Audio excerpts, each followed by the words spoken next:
भारत की आजादी के 75 साल आज हम उत्सव के रूप में मना रहे हैं। इस बेशकीमती आजादी को पाने में लाखों सेनानियों को प्रेरित किया नेताजी सुभाष चंद्र बोस ने। क्या अमीर, क्या गरीब, हर भारतीय के दिल में नेताजी ने ऐसी आग प्रज्वलित की जिसने न केवल भारत को स्वतंत्र किया बल्कि ब्रिटिश साम्राज्य की नींव को ध्वस्त कर दिया। नेताजी ने आजाद हिंद फौज को दुनिया की सबसे शक्तिशाली फौज से लड़ने का साहस दिया।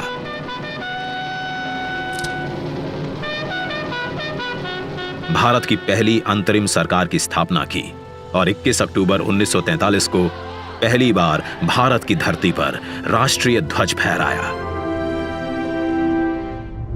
नेताजी सुभाष चंद्र बोस के बेमिसाल योगदान को, उनके अदम्य साहस भरे प्रेरक जीवन को समय के साथ उस तरह याद नहीं किया गया जिसके वो हकदार थे। वर्ष 2014 में जब श्री नरेंद्र मोदी जी देश के प्रधानमंत्री बने, उन्होंने नेताजी के जीवन और संदेश नई पीढ़ी तक प्रभावी तरीके से पहुंचाने के लिए संकल्पबद्ध प्रयास किए। उनके नेतृत्व में भारत सरकार ने नेताजी के परिवार के सदस्यों को सम्मानित किया। नेताजी के अंडमान निकोबार की ऐतिहासिक यात्रा के 75 वर्ष पूरे होने के उपलक्ष्य में अंडमान स्थित हैवलॉक द्वीप को स्वराज, नील द्वीप को शहीद और रॉस द्वीप को नेताजी सुभाष चंद्र बोस द्वीप का नाम दिया।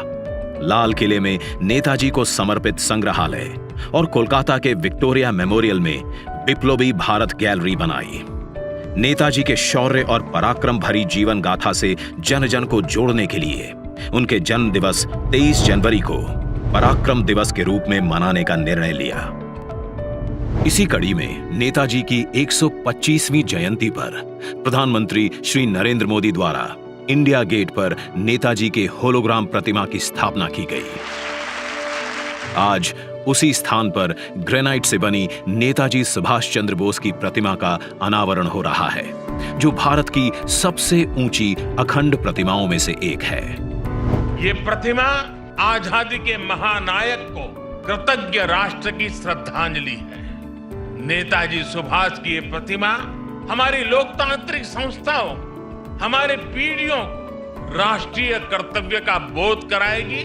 आने वाली पीढ़ियों को, वर्तमान पीढ़ी को निरंतर प्रेरणा देती रहेगी। आइए दिल्ली के इंडिया गेट पर देखिए 28 फीट ऊंची, 6 फीट चौड़ी नेताजी सुभाष चंद्र बोस की भव्य प्रतिमा। यह स्थान जो वर्षों से रिक्त पड़ा था, आज आजादी के संदेश से आबाद है।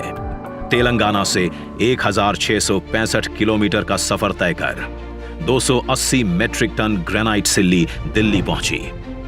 इसे लाना भी एक चुनौती थी, जिसके लिए 140 पहियों वाली 100 फीट लंबी गाड़ी बनाई गई।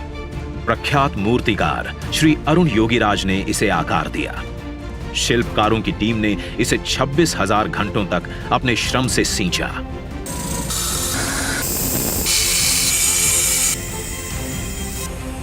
और हमें दिया नेताजी को नमन करने और कृतज्ञता प्रकट करने का अवसर। देश के लिए जीने मरने की हमेशा प्रेरणा देती रहेगी ये प्रतिमा।